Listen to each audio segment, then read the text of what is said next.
With me, Gita Gopinath. She needs no introduction to India. Gita, thank you so much for your time. You'll have just released the IMF's updated World Economic Outlook, in which you have now forecasted slightly slower growth for 2019, specifically for advanced economies. Can you talk us through what you think the implications are for that?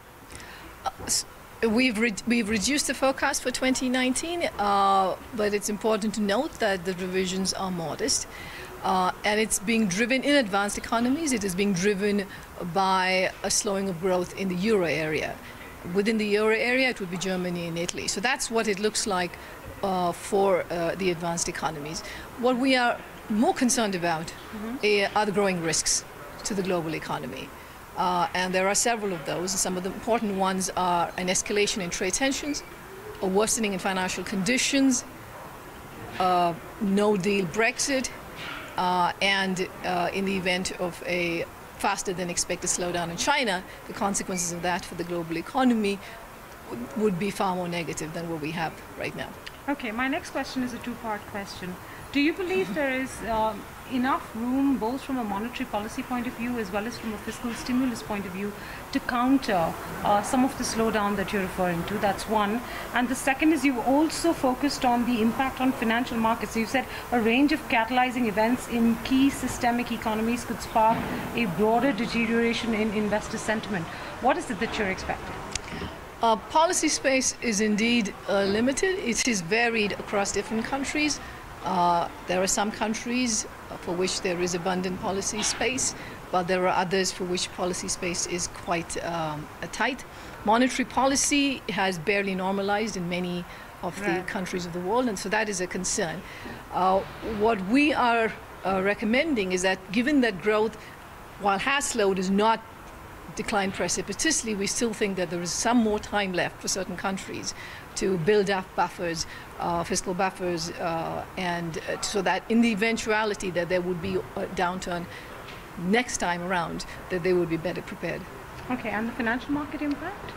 The financial market impact is a big one. For much of 2018, while the trade tensions were ongoing, it appeared that advanced country financial markets were disconnected from the trade tensions. But recently what's happened post-October is that those two have come together. They become more intertwined. And the risks of that are high. And why is that? It's because we are living at a time when debt, both in the private sector and in the public sector for many countries, is quite high. Yeah. So you've spoken of sovereign yields, you've spoken of corporate bonds in the US. What are you watching very, very closely in 2019? We watch many different indicators. We certainly watch what's happening closely in the financial markets in terms of sovereign spreads, in terms of corporate borrowing costs, in terms of market sentiment. There's also been a change in financial market sentiment in terms of a more pessimism about corporate earnings. A lot of this is going to depend on what happens with the trade uncertainty, with Brexit uncertainty. So these have to be resolved. Okay. One final question on India. We're in an election year. The fiscal situation is looking a little tough. Do you think India has room for a substantial farm benefit situation? I don't know what to call it. I'm not sure it's a loan waiver. We're not sure it's going to take some form of a direct benefit scheme or a UBI that people have discussed. What are you looking forward to? We don't speak directly to kind of individual policies that countries should follow. But in the case of India, what we flag is the fact that the overall consolidated fiscal deficit remains high, and it's been the case for the last 5 years. So we certainly need to fix that. We need to address that.